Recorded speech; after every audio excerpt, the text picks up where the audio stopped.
This is TLV1. From the TLV1 studios in Tel Aviv, Israel, it's Louis Live! Now, host, me, Ari Louis. Good evening, everyone. Hope everyone's well. It's Tuesday, 7 o'clock. That means it's Louis Live time right here on TLV1. You can follow the station at TLV1.fm or email me at arilouisshow@hotmail.com, ARILOUISSHOW@hotmail.com. Great show tonight. Israeli legendary tennis player Shlomo Glickstein, Muay Thai fighter Sarah Abraham, Tel Aviv Pioneers Daniel Ben-Zvi, Noah Davis will talk about FIFA potentially kicking out Israel of the world of soccer, and much, much more. We'll take a quick musical break. After that, it's Shlomo Glickstein. This is Louis Live on TLV1.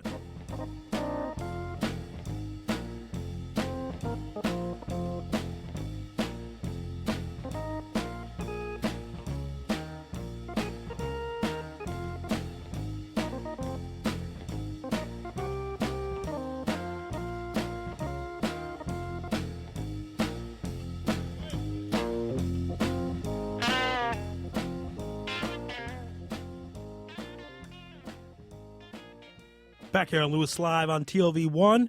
We're going to switch gears and talk a little tennis right now with Israel's greatest tennis player of all time. He's been on the program before. We really appreciate his time coming back. He's very busy.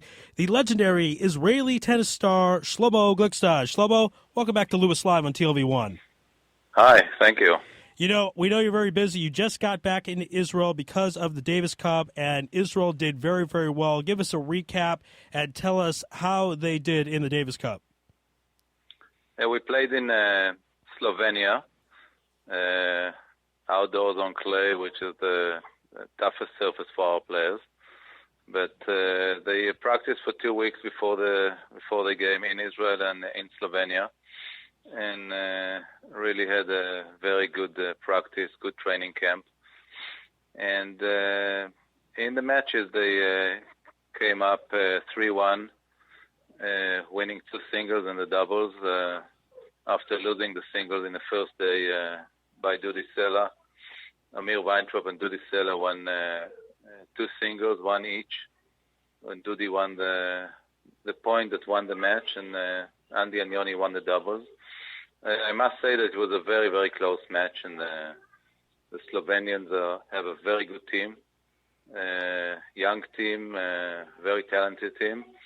And it was very, very close. I mean, much more than the score indicates. And doubles could have gone either way. And Amir won 6-4 in the fifth. So it was a very tight match. But in the end, a very sweet victory. Now, I understand there was a delay on Shabbat due to the rain. How much did that affect the players? Obviously, Israel still did well, but it's frustrating when you're expecting to play one day, then you have to wait. You're kind of antsy. How did the players react to that delay?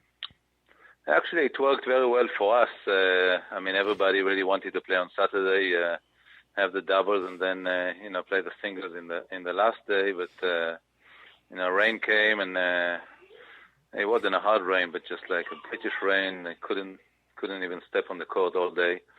And what happened is the doubles and the remaining singles were scheduled for the third day. So, and when Slovenia. One of the players that played in the doubles was supposed to play in the singles also, so it made it very, very tough on them, while we had Andy and Yoni and then the other 2 playing singles. So it worked very well. When after winning the doubles, one of their players had to, after a 2 hours wait, had to play singles, which was almost impossible to play 6, 7, or 8 sets in one day. And after the 2 sets in the last singles against Dudi, really.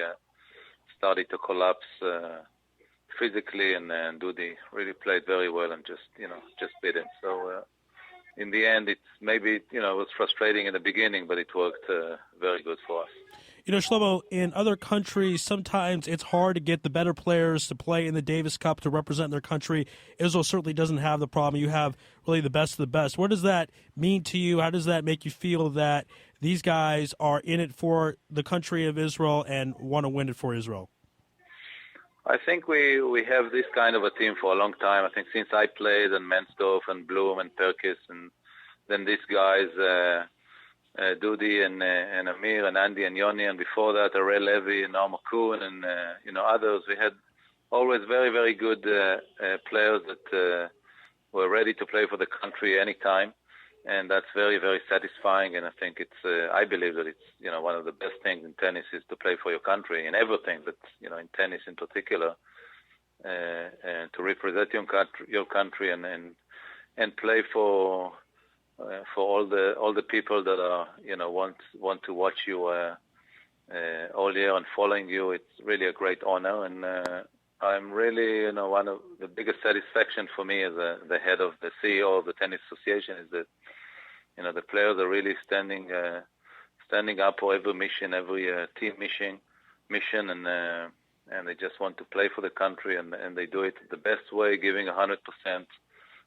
This team is very special. In particular, they're playing together for a long time, and together with the captain Eyal Ran and the coach Noam Ber, they have a very, very special team that because of they're very special and so united together and helping each other. Most of the matches they're doing much better than really what they should do. They just get strength from each other, and it's really great to see how they behave and how they give 100% and fight for the country and winning matches that maybe you would think that they wouldn't win. So it's really satisfying for me. Now, you've seen the Davis Cup both as a player, now as the CEO of the Tennis Association of Israel. What would you say is the better competition? I know it's a tough question, but was it better when you played, or is it better now? It's very hard to compare between between teams and also between individuals. People are trying to compare between Federer and McEnroe and Lendl and this guy. Or Borg. It's really, really tough. It's everybody is good in his time, and the competition is very, very tough for every generation. And I believe it's getting tougher and tougher all the time because there are more players and more depth, and the players are getting better in many ways. But it's really hard to compare. We had some very, very tough competitions when I played, and we had some great wins. And this team are playing very tough teams and doing well. For a few years in the world group now, trying to get up again to the world group. So it's hard to compare, and everybody is good, doing their best at their time. And last question I have for you: with this victory over the weekend, where does that put Israel for the future? What's coming up for the Israel Davis team? It put us for the playoff to go back to the top 16, to the main group of the Davis Cup, to the elite group, and we have a playoff match in September coming up in about 5 months, and we're going to play a very tough team as Argentina in Israel. Luckily, finally, after 2.5 years, we drew a home match. All right. And that will be great. It will be great for tennis, great for the country. We'll probably have a lot of people coming for that weekend in the middle of September. Argentina is very, very, very good with Del Potro and other guys. Right now, Del Potro is injured, so if he doesn't come, he doesn't play. They still have good players, but I think that our team, on a certain day or certain weekend when they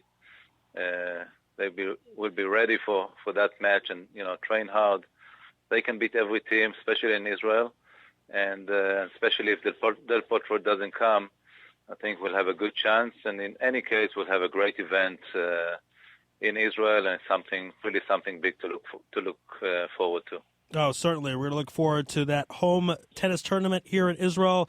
Shlomo, you just got back to Israel last night. Tonight, you're on my show. We know you're busy. We appreciate the time. Thank you so much for being on Louis Live on TLV1. Thank you very much. Be well. All right, folks, that was Shlomo Glickstein. Quick break, while more on the other side. This is Louis Live on TLV1. I want it all. I want it all. I want it all. And I want it now.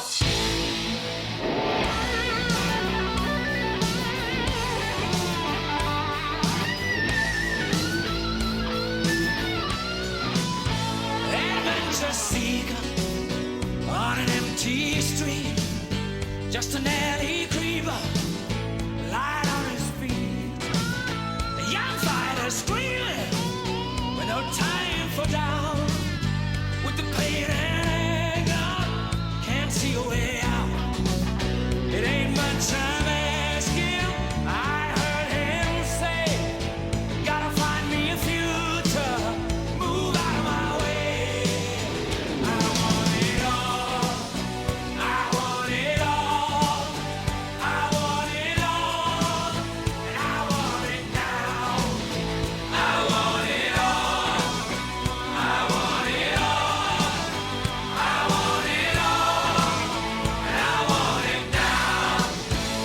Listen, all you people, come gather round. I gotta give me a game plan. Gotta shake it to the ground.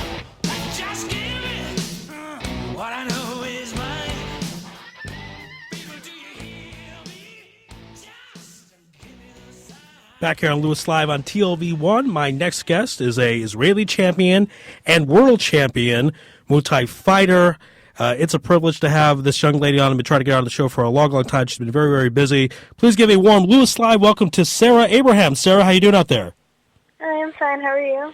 Doing wonderful. And as I mentioned, we've been trying to get you on the show for a while, and you told me way back in the fall that you didn't want to come on until your tournament in March a few weeks ago. Tell us what that tournament was and how you did and how you performed. Yeah, it was just 2 weeks ago. It started 2 weeks ago, and it was WMS World Muay Thai Championship. It was held in Pattaya, Pattaya, Thailand. All right, it was held there. Yes, and how did you do? I did very well. In the finals, I fought Brazil, and I won. It was amateur, but it was the adult category. All right. So, yeah, it means from the ages 19 to 37. So, and you're 19, so you're one of the younger people there. What types of people did you fight as far as age-wise? Did you fight anyone who was in their upper 30s? Yeah, I fought my finals. I fought a fighter who was 36 years old. Wow. So you're fighting someone that is old enough to be your parent, basically. Yeah, exactly. It was really scary. I just looked at her, and when you're in this field for that long, doesn't matter. Even though we were the same weight class, she still looked a whole lot bigger than me. Right. It was scary. Yeah, you can see in the video. I looked at the video later on, and I was freaked out because she had such huge legs, and I'm talking about muscles. Like, she had big hands, like muscular hands, muscular legs. Like, I just got scared. I got freaked out. Now, you have a very interesting story because you're only 19 years old, and you only started in Muay Thai at 17, correct? Yeah, exactly. So how did you do so well so fast? This is only 2 years or less. How have you accomplished so much in such a short time? Well, first of all, it was because I put myself through it. It wasn't my parents. Like, for example, I had to work. I did a lot of babysitting and dog walking in order to pay for the classes. Right. And when you're already working so hard in order to put yourself through this, and you just want to give it your all, because you say, okay, fine, I'm anyways putting so much money into this. Why not just try to get as good as I possibly can? That's an interesting point, because a lot of people that are thrown into martial arts at an early age, it's not their decision, it's their parents. Exactly, so it's their parents. They don't take it as seriously. You decided to do it, so you went gung-ho in it. Now, part of the reason you got into martial arts, my understanding, is because you were bullied as a kid. Tell us if that is accurate. Yeah, that is accurate. I remember, first I was always bullied, and I was beaten up in class. I remember on my birthday, kids threw me. There was a Muslim kid who threw me down and kicked me. And yeah, I mean, I was just someone who people just didn't want to respect, someone who would just walk over me. Because you didn't grow up in Israel, right? You grew up somewhere else? I grew up in India. In India, okay. And you were the only Jewish kid, basically, right? Yeah, I was the only Jewish kid in my school. So that was the main reason for all the attacks, was picking on the Jewish kid. Yeah, that, and also because I was dark. I was much darker than the other kids. I mean, I'm dark. Right. I am. Right. Well, it's just interesting. I like the story a lot. It's part of the reason I wanted to have you on the show, is that you turn this into something positive. And here you are being bullied. A lot of people would really be heartbroken by that, kind of go negative, and you turn to something positive, and now you're fighting in these world championships. Yeah. It's just that, back in India, I was like the unpopular kid. It was like none of the boys would like me, and nobody wanted to talk to me. Nobody thought I was cool. And now here it's the exact opposite. It's like unbelievable. Like, I won, and now everyone's like jumping on me. The news is running after me, and I have so many friends. We're speaking with Sarah Abraham here on Louis Live on TLV1. Another fascinating part about your biography is the fact you actually wanted to enlist in the Israeli military, but they would not take you. Tell us why that is. It's because I suffer from hyperthyroidism. I have an ill-functioning thyroid, and due to that, I have to take medication in the morning, right after waking up. And because of that, the Army gave me a low profile of 64. To join the combat unit, there's a requirement of 97, and it's been my childhood dream to join, to enlist in the Israeli Army. Seriously, I've always been dreaming about that. And when I found out that I have a low profile, it just shattered me. But then I took it as a sign that I need to take up Muay Thai seriously. So I find that very interesting because you're not quote unquote physically fit for the Israeli Army, but you are fit to fight in tournaments. It's very interesting to me.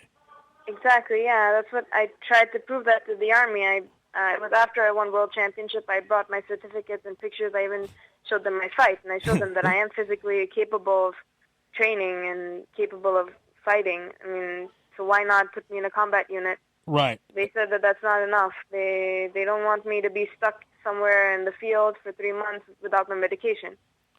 So I tried. I tried the whole year. I sent them faxes. I went there personally, but it just wouldn't move them. So and, they said they could raise my profile just a tiny bit, up to 72, but that wouldn't bring me anywhere close to combat. All right, and last question we have for you. Obviously, you've accomplished so much so young. What are your long-term goals? What are you looking to do in the world of Muay Thai? Well, first of all, I would like to become a professional fighter, and I would like to open up my own school, of Muay Thai here in Israel, together with my coach, of course. I learned Muay Thai. My coach, I have an amazing coach. His name is Ari Louis. And I learned everything I know from him, and it's because of him that I've come so far in just 3 years. And also, yeah, I would love to be a professional fighter. All right. Well, that sounds like a pretty good goal. And I'll tell you, I know you're disappointed about not being in the Israeli Defense Forces, but if you're a professional fighter representing Israel, that's certainly nothing to sneeze at. Yeah, exactly. All right. Yeah. All right, Sarah, this has really been a pleasure. We'll follow your career throughout the time on Louis Live. We'll be studying what you've been doing, keep everybody updated, and we'll have you back on again in the future. Yes, thank you so much for having me. Sure, my pleasure. And again, Sarah, best of luck and enjoy Passover. Happy holidays to you. Thank you. You too. Bye-bye.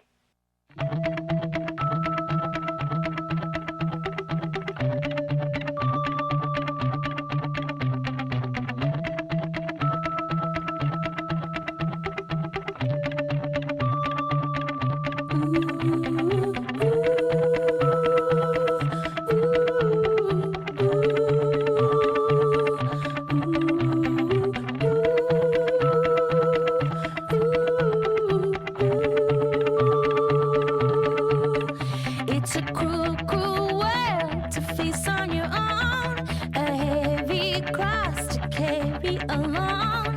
The lights are on, but everyone's gone, and it's cruel. It's a funny way to make ends meet when the lights are out on every street. It feels alright, but never complete without you.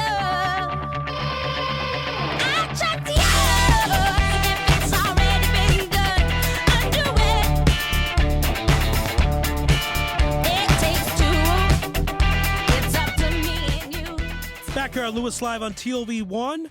That song and all this great music courtesy of Tomer Gershwin, who makes all my music for all my shows. Certainly appreciate Tomer's work on that. And, of course, producing with me tonight is Udi. We're going to talk a little American football right now. The title game is this Friday at Kraft Family Stadium, approximately 1:30 p.m. And one of those key members in that game is from your Tel Aviv Pioneers, White Owl, Daniel Ben-Zvi. Daniel, welcome to Louis Live on TLV1. Hey, Ari, good to good to be back on the show again. Yes, it's definitely a pleasure. Happy to have you guys on. And before we talk about the game in and of itself, I want to talk a bit about your background. You have an interesting story. You kind of got into American football somewhat on accident, is my understanding? Yeah. I lived in the States for a few years when I was a kid, but wasn't old enough to actually play any real football. But then a good friend of mine from there made Aliyah when I was just finishing my army service here, and got me to join the team. Ronnie Moscona, the quarterback. All right, so you get into it. This is something that you're basically picking up in your 20s. How was that for you? Because this is a tough sport to learn for the first time, play for the first time later on in life. Yeah, but I think I caught on pretty quickly. It just fit me very well. I like the discipline and the complexity of the game and the teamwork and just having everything have to be perfect on every play for every play to work, and just really drew me. Now, for your first couple seasons, you were a defensive star, and now you're playing wide receiver this season, and you're their go-to guy. You might be too humble to say it, but I was saying in Thursday Night in Craft, they got to go down to you down the field. They did that for a couple of plays in the touchdown. So how were you able to transition from defense to wide receiver for the first time? Well, I did play a little bit wide receiver for one season, but our passing game was not very good that season. So, yeah, you could basically say I was mostly a defender. But I think that really helped me a lot because when you as a wide receiver, when you gotta get open, you gotta get away from your defender. You know what he's thinking. You know what it looks like to be in his shoes, and you also know how most defenses in this league work because you were part of one, and where the weak points are, and you know what to look for. I think it's really beneficial to play on both sides of the ball. Now, Danny, you might blush a little bit, but I spoke with your coach, Coach Kirschbaum, who's been on this program a few times. He says the reason why you have adapted so well to the wide receiver position is because you just work so hard at it. He thinks you have a great work ethic, and I wanted to mention that to you on the show. What do you think about those coaches' remarks? Well, he said I might blush. I may be blushing right now. I'm not in front of the mirror. Well, I don't miss a lot of practice. You can put it like that. Okay. When I'm there, I try to give 100%. And if I catch myself taking a play off or resting during a play or something, I try to catch myself and give my 100%. And that's it. I just love working hard on football practice. All right, we're speaking with Daniel Ben-Zvi, the Tel Aviv Pioneers. Let's get down to the postseason. You guys beat the Rebels on Thursday. Most people consider that an upset. How good did that feel to revenge the loss from last year in the playoffs, also the semifinals? I know you guys thought about that throughout the year. How much of a motivating factor was that for you in last Thursday night's ball game? Well, it was. I think it was an upset. I think this team is a very good team, our team, and I think we deserve to be in the final. But before that game, I still felt a little nervous because the Rebels team was so good this season and so impressive on both sides of the ball.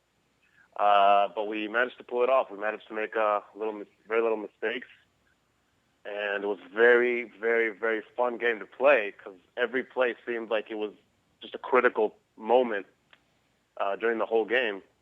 And after last season, it was kind of heartbreaking losing that way. Semifinals on one of the hottest days of the year, just not being able to stop their offense with Danny Eastman, who's a phenomenal player. We just felt heartbroken because we felt we had a championship team last season as well. And just wanted to get back this season, and we got to this game very, very focused and managed to just play our game and stick together and keep going, and we pulled it off. It felt awesome. I'm sure it was a lot of fun because you guys won, and also you go back to the title game 2 times in 3 years. You'll be playing the Jerusalem Lions. You guys played against each other in Kraft in January, and no offense, Daniel, but that was one of the worst games I've ever seen. There were so many turnovers. You guys would think both teams thought the football had poison on it. I couldn't believe it. I think a big reason for that, your all-IFL center Tal Marduk not in the game. He'll be there on Friday. How important is Tal to your offense? Tal. Well, you can see if you follow all the league Facebook pages, you see all the other teams talk about him so much. I've never lined up against him, but except in practice when I was a defender, and he's quite a player. But I don't think that was a factor because we have a lot of great replacements on the O-line for him. I just think we as a team didn't come mentally prepared. We weren't ready to play that game, I guess. Okay. And, hopefully we'll be able to make up for it in the final. Yeah, you're going to have a chance to revenge on the Lions because that game you guys lost to them in overtime. Very close game. You had the go-ahead touchdown in the regular season. They came back on a 4th down play and won in overtime. Now, I mentioned that this is your second title appearance in 3 years. You guys lost to Tel Aviv 2 years ago. How much does it matter the experience? The Lions haven't been in a title game since 2010. You guys have a little more experience in that regard recently. How much will that play a factor? Well, I think we have a very experienced team, and not just experienced playing this league, very experienced getting into tough situations like last year, losing in the semifinal, and 2 seasons before losing in the final, and not being all mentally there, not being good enough to win it. And I think that's taught us a lot of lessons that might come in handy this Friday. Although the Lions they have a very experienced squad too. They have a lot of young guys that are very impressive, but they also have a lot of veterans in this league and from the flag league that can bring their experience. All right, Dana, can I bait you into a prediction? You want to make a prediction on the show for Friday? I don't know. The coach is like, no, don't say anything. No bulletin board material. I don't know. I mean, how about both teams will play hard and God bless and good night? Do you just want to say that? Yeah. I'm not trying to be politically correct. I just can't. I can't put my finger on any prediction on there. All right. I just think. I think we are gonna come pretty focused. I like the mindset that I've been seeing these past few days in the team, and usually I can kind of tell when we're gonna come and play a good game, and it feels like we're gonna play a good game. Hopefully the Lions will have not such a good game. We'll see, because they're not in the final because of luck. They're in the final because they deserve to be there. So. All right, wow. Good sportsmanship there. Of course, Lions won in overtime against the Hammers on Friday, getting the game this Friday. Daniel, always a pleasure having you on, and your team has supported my show throughout the season. Had Coach Kirshenbaum, Itay Ashkenazi is my first guest ever on the station, had Jake Lick, had you. So, yeah, I'm rooting for you guys, and I don't care if people have a problem with that. So I hope you guys win on Friday. I'll be there, and hopefully we'll celebrate together after the game. Oh, all right. Thanks for the support, and thanks for having me on your show. Sure. Thanks, Daniel. Be well. See you Friday. All right. Thanks. All right, folks. Daniel Ben-Zvi from your Tel Aviv Pioneers. Quick break. On the other side, talking about the potential of FIFA kicking Israel out of international soccer with Noah Davis. Don't want to miss this. This is Louis Live on TLV1.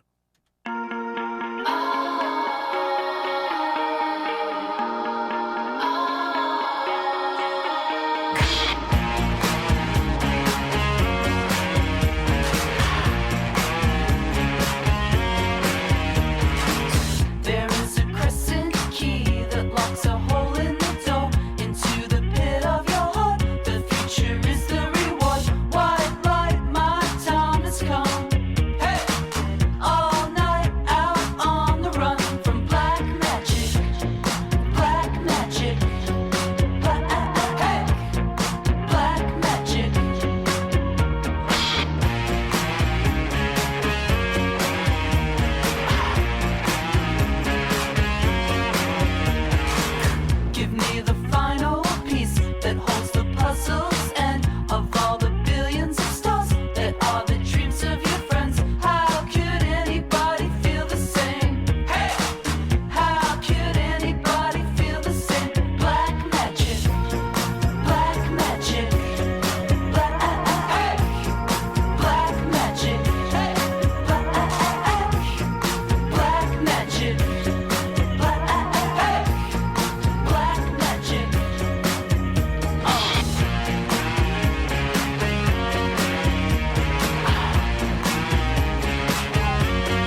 a new place to begin. Wildlife, my time has come.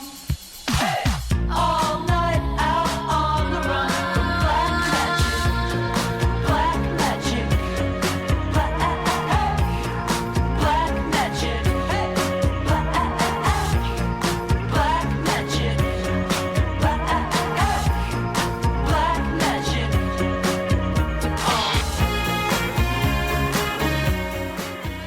Background Lewis live on TLV1. Folks, you may have read about the ongoing story that potentially FIFA may kick Israel out of European soccer, and it's obviously a huge story in Israel. Coming on the line right now to tell us what exactly is going on is the deputy sports editor at American Sports Now, formerly with NBC, Mr. Noah Davis. Noah, thank you for being on the program tonight. Of course. How's it going? It's going great, and I don't know if it's going great for Israeli soccer fans. Obviously, they don't want to see their team kicked out of anything. What is the exact reason? FIFA is apparently dealing with the potential apartheid accusation, and that is why they've stepped in. Give us more details on why Israel may be kicked out.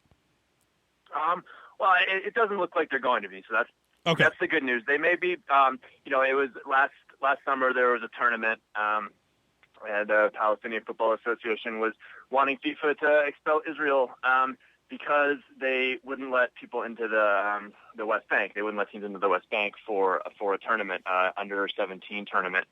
And it's politicking. FIFA's politics, and it's all football is politics. And so luckily it turned out okay, and it seems like they're not going to be, but it's certainly something to watch going forward for sure. Now, FIFA in the past, I believe, kicked out South Africa. They call that apartheid. So this wouldn't be the first time they've stepped in for political reasons, correct?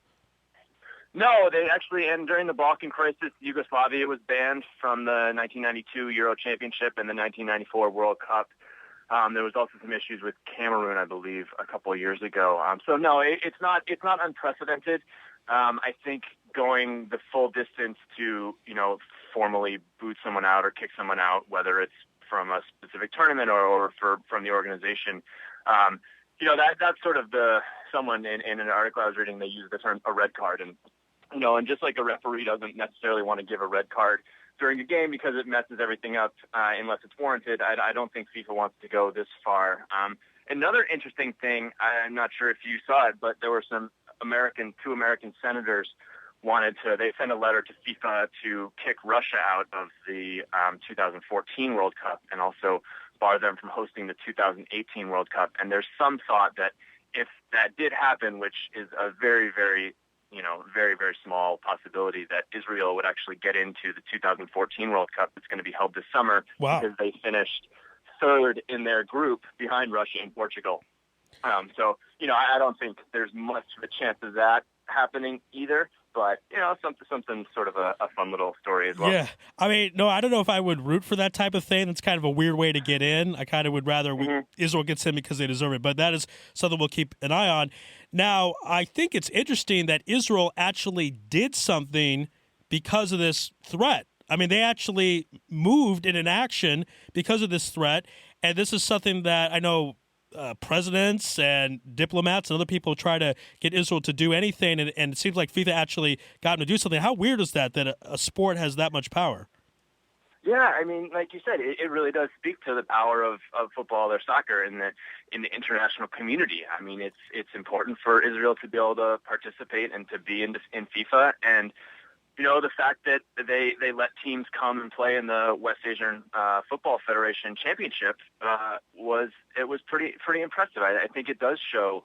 Everyone talks about how soccer explains the world and how soccer is going to save all of the problems, and I think that's a little overblown. But in this situation, it very much did show sort of the power of football to make that change. I mean, they talk about during the World Cup that countries that are in wars with each other, they take a break for a month, and different groups that fight with each other take a break and watch it. So it's really something miraculous that it could cause this type of thing. Also, I'm sure it didn't help Israel that their whole team is 99% Israeli. Most of these teams, American teams, Brazilian teams, they have some non-people of their country. You have an Israel team, you have a Palestinian team. I imagine that did not look so good to the FIFA world. Yeah, no, for sure. I mean, it's interesting. I think nationality is such an interesting thing when it comes to international soccer. You know, I cover the U.S. team, and they have a lot of Mexican Americans, and now with Jurgen Klinsmann as the coach, they have a lot of German Americans, and it's interesting to see sort of where all the influences are and how, you know, it's a melting pot on so many different levels. And you know, and I think these teams that are much more unified they're rare as the world, you know, gets smaller and more interconnected, and players, you know, you need a pretty small link to a country to be able to be eligible to play for it under FIFA's rules. And I think, you know, some people are against that, and some people want to see more, you know, stricter rules. But I think it's kind of nice. I think it's it adds a little interesting international flavor to a lot of these national teams. Now, you said that FIFA didn't want to give out the red card. They would not want to kick Israel out. But how close? I mean, there would have had to been more steps. But let's say Israel didn't allow this tournament to be on quote-unquote Palestinian soil. Would there have had to been some more actions before FIFA kicked them out? And so how many more actions? You know, with FIFA, you can never tell how many more actions there are. Certainly a number. They, you know, they do what they want. Right. I think that the fact that Sepp Blatter came out and said, you know, and started to make threats, that's pretty serious.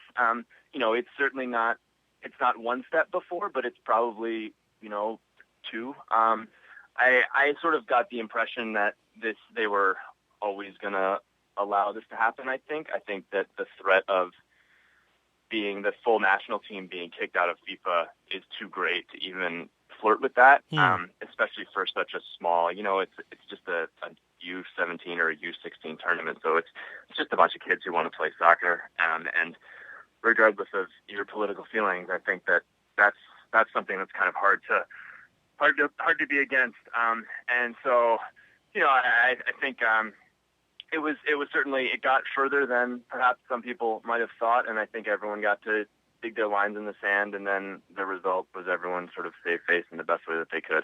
You know, no, I think maybe instead of sending Joe Biden to these meetings, we should just send like a soccer ball. I think a soccer ball will get more done than the vice president. Looks like it. All right, no, we've got to run. This was really fun. Great segment. We appreciate your time. We know you're very busy.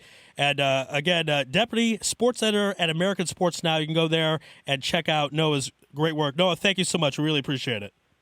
Thanks a lot for having me. Sure, be well. Noah Davis, boys and girls. Quick break. On the other side, we'll talk a little weightlifting. We haven't talked that on the show yet. We will in the next segment. This is Louis Live on TLV1.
Back here, Louis Live on TLV1. Thanks again to Noah Davis for breaking down soccer. We're going to switch gears and talk a little weightlifting. Right now, discussing the tournament that's going on, European Championship of April 5th all the way up till April 12th, is Eli Sedaris. Eli, welcome to the program. How you doing out there? Hi. It's great to have you on, and this is really amazing because the best weightlifters in the world, They're in Tel Aviv right now. This is a huge tournament, 500 athletes, 40 countries. Tell us what the atmosphere is like right now. Well, the atmosphere is amazing because 36 European countries send the best athletes, the best weightlifters in Europe, in the world, to the European Weightlifting Championship in Tel Aviv. This is the first time that we have the competition here, and I think it's amazing. And of course, every day we have a competition. It will take long 8 days until Saturday. All right, Saturday 12th. and these weightlifters, how much weight are we talking about? What do you think will be necessary to win this championship? To win such a championship, it depends upon the category you belong to. If you belong to the low category weight, so it's about to double or to triple your body weight in order to win. But if we're talking about the heavyweight, it's totally higher weights, but it's multiplied by 2 or 2.3 by your body weight. Wow. Okay, so that gives people some perspective. I mean, just to lift your own body weight is very, very good. So 3 times. The stronger weightlifter here is the Russian Ruslan, and his best in clean and jerk is 260 kilo. Oh, wow. And the best weightlifter woman in this competition, she is the world champion and also the world record holder. And her clean and jerk is 190. Wow. And she's weight her weight is 100 kilo. Wow, I wouldn't want to mess with either one of those people. Okay. No. All right, that wouldn't be fun. Okay, so what prize or what is on the line? Is there monetary compensation for the winner, or is it, or they go on in different fields? What's up at stake? What's up for grabs? I didn't get this. Sorry, if you can repeat. What does the winner get? Do they get a certain amount of money? They get a certain amount of prestige? What happens exactly for the winner? Yeah, it's not the money. It's prestige. They are most of them are professional weightlifters in their country, mostly in Eastern Europe. If it's Russia, Ukraine, Belarus, and Bulgaria, and others, but at a competition they don't get any money. Okay, and this championship is going to be on Eurosport throughout the week. How unique is that the championship of weightlifting will be on television like that? Is that something you see a lot with a lot of these weightlifting competitions? Yeah, the competition, the World Championship, the European Championship, and of course the Olympic Games are broadcast, and it's a lot of there is a lot of interesting in that this competition in Europe, mostly in Eastern Europe, but all Europe are very interested that such sport event.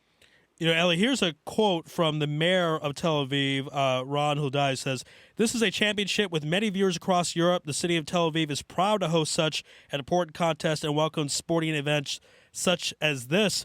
I mean, what does that mean to you? This is the first one ever in Israel's history. It's in Tel Aviv. I know everyone's worked really hard to get this here in Tel Aviv. What does that mean to you and the weightlifting community of Israel? Well, it's of course a very big exposure to the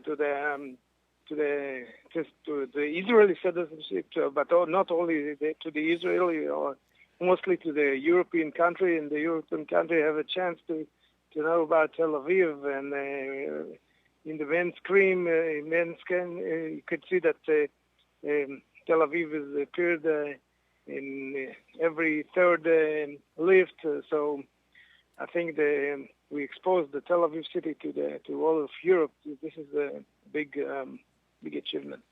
All right. Again, the championship will be up until Saturday, April 12th. It'll take place at Tichonot High School, 3 Shoshana, Peretz Street, and also on Eurosport as well. You can check that out. Eli, thank you so much for being on Louis Live on TLV1, and enjoy the rest of the competition. Thanks a lot. All right. Quick break. On the other side from the MMA Hour, Ariella Hawali talking about Noah Lahat's loss and why there are not more Jews in the UFC. Don't miss this. This is Louis Live on TLV1.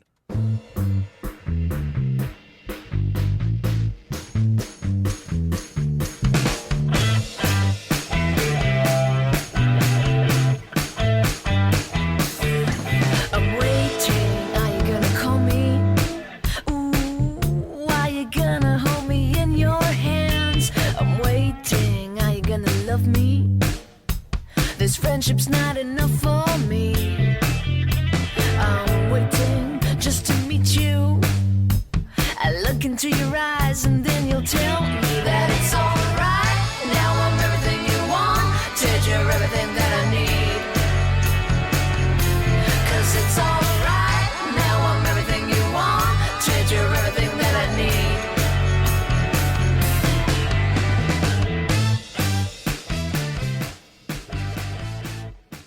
Back here on Louis Live on TLV1. Once again, you could follow the station on Twitter at TLV1.FM, or you can email me personally at arilouisshow@hotmail.com. That's ARILOUISSHOW@hotmail.com. We thank you for tuning in to us. My next guest hosts the MMA Hour. He is world famous when it comes to the world of mixed martial arts. Also a YouTube sensation, and he was on with me on Israel Sports Radio a few years ago. Bringing back to the program now is Ariella Hawali. Ariel, how you doing out there? Shalom, how are you? Shalom, it's great to have you back on. It's been a few years, and your career certainly is continuing in the right direction, so results to you on that. Wanted to get you on right now because a few weeks ago there was that fight with Noah Lahat, the only Israeli UFC guy at the moment, and did not look that good, lost to Pepe in Brazil. Just give us your general breakdown of that fight. He lost by double knee knockout, obviously, but give us your whole general take of it. Yeah, it was a devastating knockout. It was a devastating loss, but I actually thought that he looked pretty good. I mean, it was a pretty short fight, but I thought that he looked pretty good in the first couple of minutes. You know, he seemed composed. He seemed relaxed. He didn't seem like, you know, someone who had the octagon jitters that we hear about so often. Just got caught with like you mentioned, a vicious double knee, and you know, it was actually quite hard to watch because it was one of those knockouts where he fell back to the cage and was just kind of sitting up, but completely out of it. I do expect the UFC to give him another chance. You know, he received some media attention because he was just the second Israeli-born fighter to fight in the UFC and the first in quite some time. And that's a division, the 145-pound division, that they could use some names to get some recognition. And he trains with a good team in San Jose at the American Kickboxing Academy. So I expect him to get at least another shot in the UFC. You know, a lot of times we see with fighters, you try to figure out if they have false bravado or telling the truth. You've interviewed him on your show. I had him on my show. He said he wants to get back in the cage of the octagon as soon as possible. Do you believe that? Do you think he's not scared and really wants to go back in as soon as possible? No, I 100% believe it. I think that, you know, it might be hard for us, the common folk, to understand what these guys are all about, what goes through their mind. I don't even think we quite understand what it takes to be a fighter, to go into a cage, have that door shut behind you, and then fight another man, and there's nowhere to run, nowhere to hide. Right. If those guys are scared after a knockout, you might have some trepidation, but, you know, more often than not, you see guys wanting to come back quicker after a loss because they want to erase that loss off the top of the record. Especially in your UFC debut, you might be embarrassed. You know, you might feel a little down on yourself. You want to get right back in there and erase that. So just getting a sense for who this guy is and talking to some of his teammates, hard-nosed, you know, no-nonsense kind of guy, I'm not surprised to hear that. Now, his opponent was Pepe, who is Brazilian. Fight was in Brazil. Did that matter? Noah didn't want to use that as an excuse when he was on my show. What do you think? Is that a legitimate argument or reason to lose a fight, the home field advantage, if you will? Well, you know, Brazil is a very unique place to fight. You know, a lot of the Brazilians who fight there, especially with the UFC going there so often now, they tend to do well. There seems to be some kind of advantage. You know, maybe you're used to the surroundings, the climate. You know where the good grocery stores are. You're more comfortable. It's a whole different world down there. Right. So yeah, it might be a factor, but you know, no one really uses that as an excuse. The numbers don't lie. You know, the Brazilian fighters tend to do much better in Brazil, and most people I know were picking Lahat to win that fight. Not that many people were too high on Pepe, but sometimes you get caught and you get hit right on the button, so to speak, and there's not much you could do about that. Yeah, Pepe had lost a couple of his fights going into that fight, and now obviously his career is revised. For Noad, this was his first fight in the UFC. I know a lot of people have lost their UFC debut and gone on to great careers. So for the people in Israel that want their man to go on and do well, give us some positive reasons why we believe that he could still have a good career in UFC. Well, it's hard to say because he was undefeated going into the UFC, but not fighting UFC caliber opponents, right? Not fighting on that stage. But I think the biggest thing that you have to remember when speaking about this guy is that he's not coming from a camp in Israel or a camp somewhere overseas. He's coming from one of the very best camps in the entire world. Right. The American Kickboxing Academy in San Jose is home to the likes of UFC heavyweight champion Cain Velasquez, top contender Daniel Cormier, top contender Josh Thompson. It really is one of the very best in the entire world, and it has some of the best coaches in the world. Javier Mendez is tremendous. Crazy Bob Cook, tremendous. They're really second to none. You can make the case right now that they are number one. So, a lot of times when you see these kind of local heroes, international guys coming from overseas, and there's some buzz about them because people want to see them do well and they have a unique story. They don't come from the best camps. Their camps just aren't advanced enough. They're not training like the Americans are training. He is training in America with some of the best fighters in the world. So I think that's a big feather in his cap, and that's something that even though he lost in devastating fashion, you look back to that and say American Kickboxing Academy guys don't typically get outclassed every time out there, and you would expect them to come back better this time. All right, now this is the MMA discussion. We'll throw a little curveball question for you because you mentioned the second Israeli fighter ever in the UFC. There was Rory Senior, a Jewish American who fought a few years ago, but there's not a lot of Jewish guys in the UFC, which is a little weird for me because you have Krav Maga, which is an Israeli martial art. You have Jewish boxers, Dimitri Salita, Yuri Foreman, Roman Greenberg. You have some kickboxers, Adi Rotem. And UFC is a very multicultural sport. You have Caucasians, Hispanics, African Americans, Asians, so on. What do you think? Is there a particular reason why there aren't more Jews in this sport? I couldn't really come to a conclusion, so I figured I'd ask you. There were a couple other ones as well. Nisa and Osternick fought in the UFC a couple years ago. A guy by the name of Ido Pariente, who's actually from Israel, right? Tried out for the Ultimate Fighter, but lost in the elimination round, and also fought for Elite XC against Jake Shields.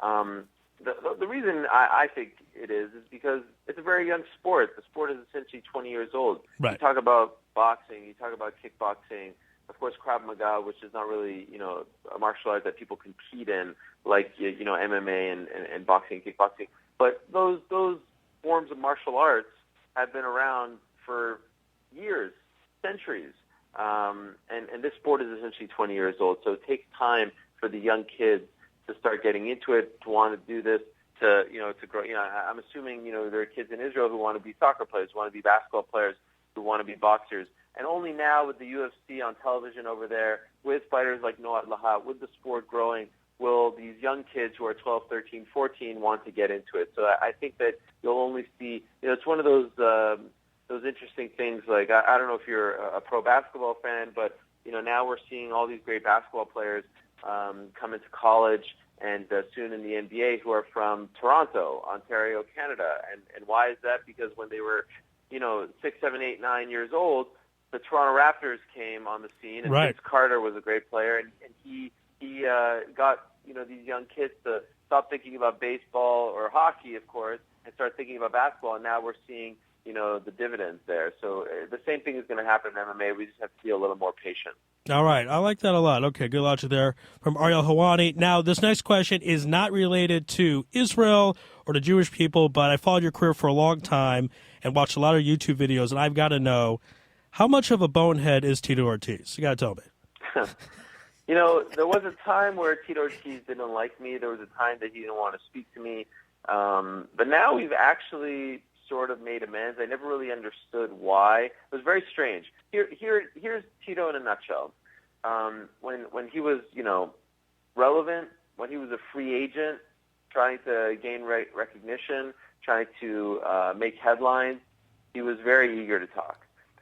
when he was trying to get back in the good graces of the UFC, he was very eager to talk.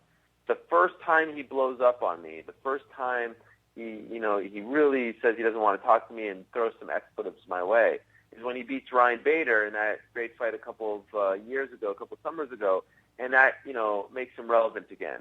So all of a sudden he's relevant again, doesn't need us. Huh. And, in the fights leading past that fight, won't talk to me at the press conference, is rude to me, et cetera, et cetera. Then leaves the UFC and is trying to make a comeback and is trying to get back, on the scene, is with Bellator and things like that.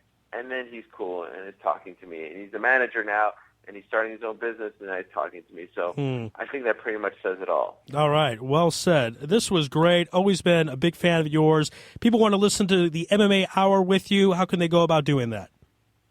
You can go to MMAfighting.com. You can listen to it all over the world, and it is an honor to be, on a show in Israel. Love Israel so much, and I'm dying to go back there someday soon. Well, we love to have you, and when you come, we love to have you in studio too. If we can make that happen, I think that'd be a lot of fun. Yeah, where are you guys located? We're in Tel Aviv, actually, in Kikar Medina. So it's a nice area. Amazing. Yeah, nice weather, nice beach, all that good stuff. So this is really great. Like I said, big fan, and we thank you for your time. We know you're very busy, but we appreciate you being here on Louis Live on TLV1. Thank you so much. All the best. You too. Be well. Ariella Hawali, boys and girls. Great stuff there, breaking down the Lahat fight, talk about why there are not more Jews in the UFC. We'll take a quick break. More on Louis Live after this.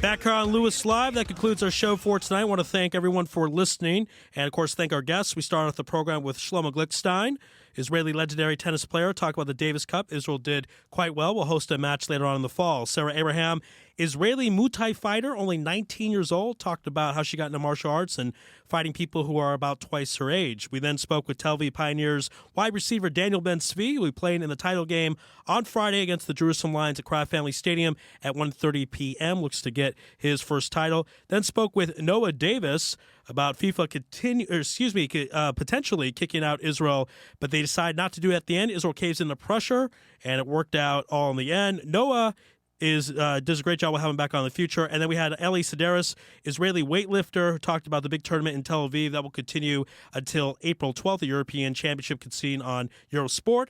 And then, of course, wrap things out with Ariella Hawali, the MMA Hour, talking about Noad Lahat. Stay tuned for a lot of great programming, a lot of great stuff. But that's it for tonight. God bless and good night.